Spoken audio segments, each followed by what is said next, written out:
Comme on a Émile Désiré Kazad, dans un cadreur, il y a des jeunes.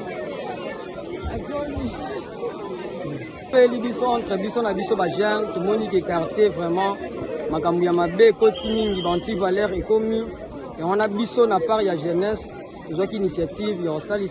tournoi, il y a organisé pour qu'ils aient rassemblé tout. Pour que les akati na biso ba gens na ba parents na biso auto bénissent comme ba responsable ba yo kapé message na biso ba jeunes pour na quartier na biso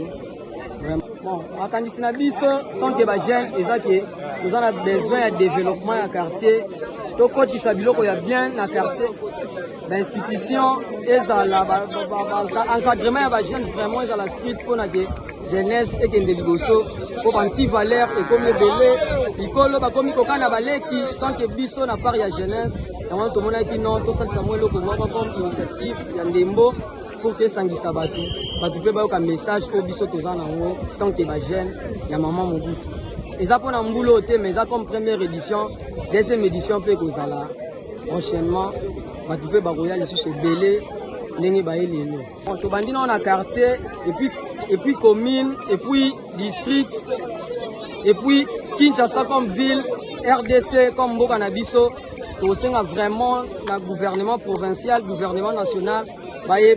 les gens dans tous les quartiers pour que le développement est bien. Comme à B, comme Nikoleka Mingi, Nikolo, comme Banga Banamike, comme Batela Bamikolo, vraiment, il y a un tolingi qui est battu quartier. Commune et soutenir biso ba jeunesse pour que futur est à la meilleure. Difficulté to kutani nango eza vraiment ebele ya liboso ça que batu baboya kina nuko pesa biso litoyi na ibandeli bakoma mais tant que tozaki na nzambe nzamba sungi vraiment biso ti lelo to koma